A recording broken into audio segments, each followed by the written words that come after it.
শনিবারে সে একই 5টা লোকেশানে, এবং আমরা দেখি যে এবার মাত্রাতিরিক্ত আরও বেশি, PM2.5 অ্যারাউন্ড 90-র উপরে। বর্তমানে এই নগরীতে অনেক রাস্তা ও অবকাঠামো নির্মাণের কাজ চলছে, তবে যথাযথ নিয়ম মেনে এসব কাজ না করার পাশাপাশি শহরের পুকুরগুলো ভরাটের কারণে দূষণের মাত্রা বাড়ছে।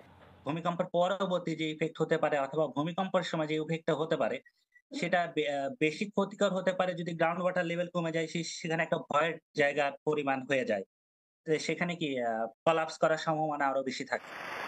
এমন পরিস্থিতিতে ভূমিকম্প নিয়ে সচেতনতা বাড়াতে কার্যক্রম নেওয়ার পরামর্শ বিশেষজ্ঞদের। তানিম রহমান, চ্যানেল 24। 5টা জায়গায় এয়ার কোয়ালিটি মেজার করেছিলাম, যেখানে আমরা মেইনলি ফোকাস করেছিলাম ডাস্ট PM2.5 এবং PM10। PM2.5 আমরা পেয়েছিলাম অ্যারাউন্ড 80 to 90 মতো, যা তুলনামূলক ছিল অনেক বেশি। দীর্ঘদিন ধরে রাজশাহীতে পরিবেশ নিয়ে কাজ করা দুটো স্বেচ্ছাসেবী সংগঠন। এখানে ডে টাইমে সর্বোচ্চ নয়েজ লেভেল হওয়া উচিত বাংলাদেশ রুলস অনুযায়ী 70 ডেসিবেল। পরীক্ষাতে পেয়েছি প্রায় 90 ডেসিবেলের কাছাকাছি নয়েজ লেভেল। আমরা এর আগে নগরের বিভিন্ন জায়গায় শব্দের মাত্রা মেজার করেছিলাম, নগরীর 5টা গুরুত্বপূর্ণ জায়গায়। সেখানেও আমরা দেখেছিলাম অ্যাভারেজ শব্দের পরিমাণ পাওয়া গিয়েছিল 88 থেকে 90 ডেসিবেলের মধ্যে। উত্তরায়ণ আমানা সিটি উচ্চবিলাসী স্বপ্ন দেখিয়ে প্রতারণার ফাঁদ পেতেছে রাজশাহীতে। প্রকল্প এলাকায় যাদের জমি আছে তারাও জানেন না সেখানে প্লট বিক্রি করা হচ্ছে। ফসলি মাঠ নষ্ট করে এমন আবাসন প্রকল্প নিয়ে শঙ্কিত স্থানীয়রা। রবিউল ইসলামের ছবিতে রাজশাহী থেকে কাজী শাহেদের প্রতিবেদন। দিগন্ত জোড়া ফসলের মাঠ, ফলের বাগান, এখানেই মাঝে মাঝে সাইনবোর্ড টানানো হয়েছে উত্তরায়ণ আমানা সিটির। সাইনবোর্ড টানিয়ে চলছে প্লট বিক্রির বিজ্ঞাপন। কি থাকছে না নতুন এই নগরীতে? গ্রাহকদের প্রলুব্ধ করতে যে আবাসন প্রকল্পটির প্রচারণা চালাচ্ছে আমানা গ্রুপ, তার অনুমোদনই নেই। যাদের জমি আছে আমানার প্রকল্পটিতে তাদের অনেকেই জানেন না। আমার যে জমি দুটো আছে এখানে, সেই দুটো তাদের ম্যাপের মধ্যে। আমি তাদেরকে প্রশ্ন করি যে আমার কাছ থেকে তো আপনারা জমি কিনেন নাই, তাহলে আমার জমি কেন আপনারা আপনাদের ম্যাপে অন্তর্ভুক্ত করেছেন? প্লট এরিয়া কাজ করছে, সেটা আমাদেরকে তো এখন পর্যন্ত জানাই। এমন একটা প্রকল্প করেছে যে মাঠটা প্রায় একই রকম। এখানে আমরা দেখেছি যে বাংলাদেশের গভর্নমেন্টের যে রেগুলেশন আছে সেই রেগুলেশনটা এক্সিড করে গেছে সব জায়গাতেই, বিশেষ করে বাণিজ্যিক এরিয়াগুলোতে, যেখানে হচ্ছে দিনের বেলা থাকা উচিত 70 ডেসিবেল, সেখানে আমরা পেয়েছি 90 ডেসিবেলের কাছাকাছি। এখানে তো শিক্ষা প্রতিষ্ঠান, তাহলে এটা কেমন? শিক্ষা আমাদের যেটা আছে 2006 থেকে যেটা হয় সেই অনুযায়ী শিক্ষা প্রতিষ্ঠানের 100 মিটারের মধ্যে নীরব এলাকা হিসেবে ঘোষণা করা হয়েছে, এবং সেক্ষেত্রে দিনের বেলা সাউন্ড লেভেল থাকা হচ্ছে 60 ডেসিবেল, 5 ডেসিবেল। সেই তুলনায় এখানে আমরা যেটা পেয়েছি তা অনেক বেশি।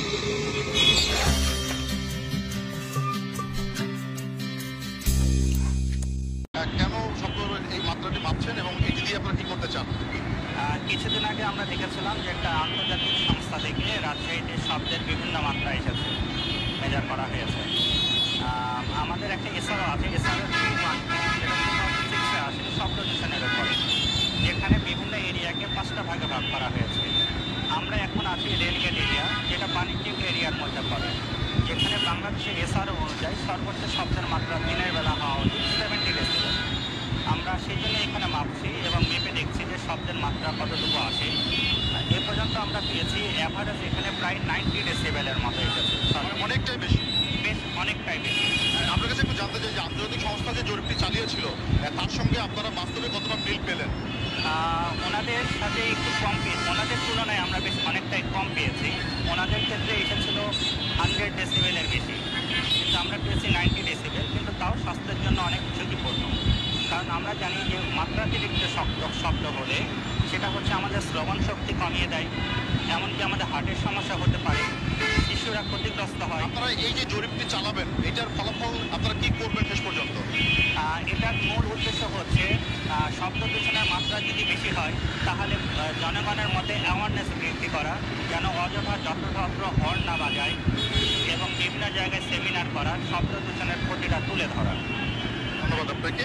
আমরা কথা বলছিলাম, যখন দেখলাম যে কয়েনগুলি একটু বাংলাদেশি কয়েনের থেকে একটু আলাদা, তখন আমার আগ্রহ জাগে যে বিভিন্ন দেশি বিদেশি কয়েন সংগ্রহ করা। আত্মীয় স্বজন বা বিদেশে থাকা বন্ধু বান্ধবের কাছ থেকে সংগ্রহ করতেন।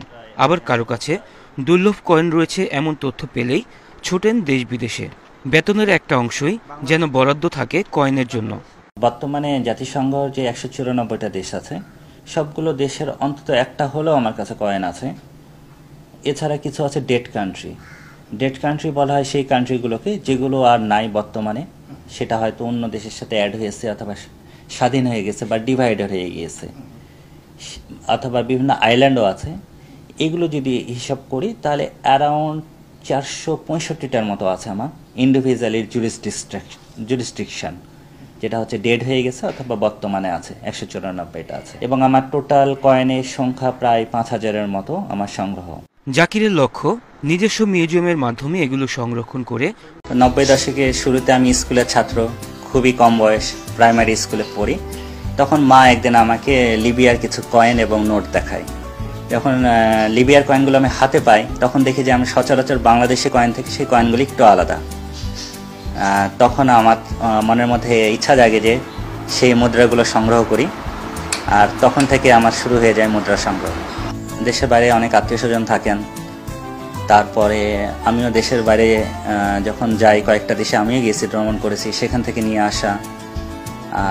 অফকোর্স বাবা মার কাছ থেকে তো পেয়েছি বেশ কিছু দেশের কয়েন, আর দেশেও এখান থেকেও কেনা যায়, দেশের মধ্যেও। আমাদের এখানে BNCS নামে একটা আছে, বাংলাদেশ নিউমিস্টিক কালেক্টর সোসাইটি। তারা অকশনের আয়োজন করে থাকে ঢাকা GPO-তে, এটা গভর্নমেন্ট অ্যাপ্রুভ। সেই অকশন গুলোতেও হচ্ছে কয়েন বিক্রি হয়, দেশি বিদেশি পুরাতন মুদ্রাও বিক্রি হয়ে থাকে, সেখান থেকে সংগ্রহ করা মুদ্রা। শুরুতে বিভিন্ন দেশের কয়েনের প্রতি তার ব্যাপক আগ্রহ ছিল। পরে জাকির হোসেন মনোযোগী হন ব্রিটিশ শাসিত ভারতের কয়েন সংগ্রহে। এরপর মৌর্য, অটোমান ও মোগল সাম্রাজ্য সহ বিভিন্ন ডাইনেস্টির দুষ্প্রাপ্য কয়েন জমাতে শুরু করেন শিক্ষক জাকির হোসেন। এমনকি আলেকজান্ডারের আমলের কয়েনও রয়েছে তার ঝুলিতে। তো আমার কাছে আছে সুলতানি কয়েন বলি, আমি হচ্ছে বেঙ্গল সুলতান বলি, দিল্লি সুলতান বলি, মুঘল আমলের কয়েন পড়ি। এগুলো এর পরে তো আসে হচ্ছে ব্রিটিশ ইন্ডিয়ার কয়েন, এবং বিভিন্ন দেশের কয়েনও আছে।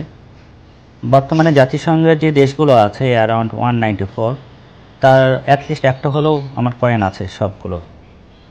আর বিলুপ্ত দেশ, তারপরে দ্বীপ, এগুলো যদি কনসিডার করি তাহলে আমার প্রায় 465টার আছে।